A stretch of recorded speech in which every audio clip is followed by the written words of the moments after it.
Hi everyone. Today I'm going to read you the story from Times for Kids. The name of the story is called Will Our Native Language Disappear?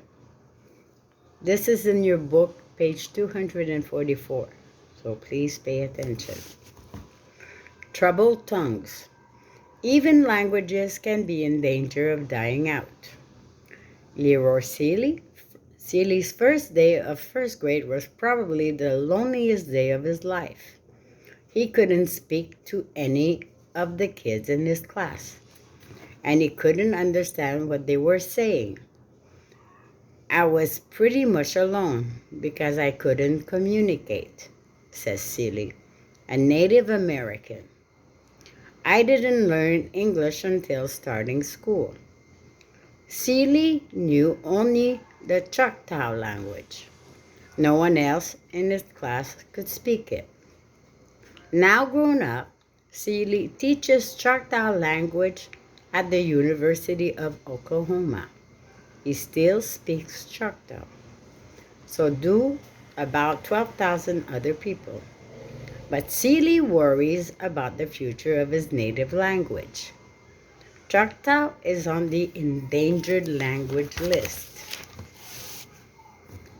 When you hear the words endangered or extinct, you probably think of animals and other wildlife.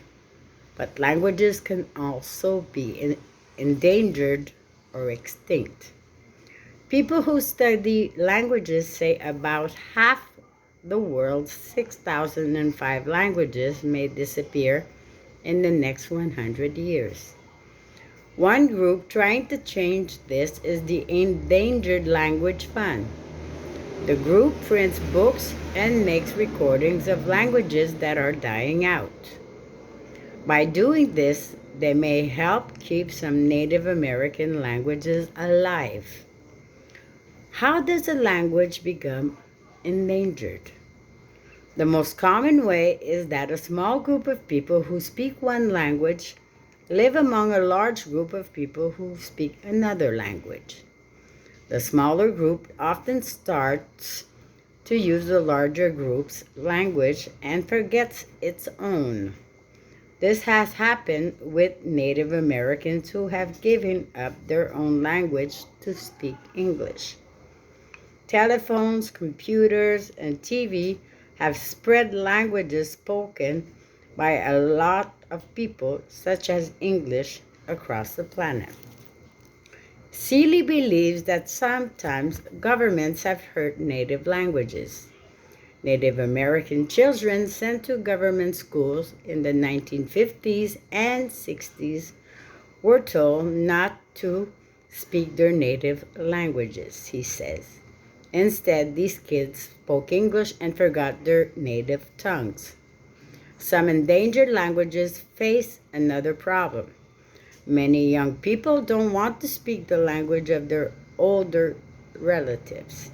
Seeley hopes young Native Americans will learn to value their backgrounds and their language. Seeley has taught Choctaw to his niece, Patricia Seeley. We encourage her, he said. Excuse me. Because the younger generation will be the one to carry the language into the first century. And that's it. Bye.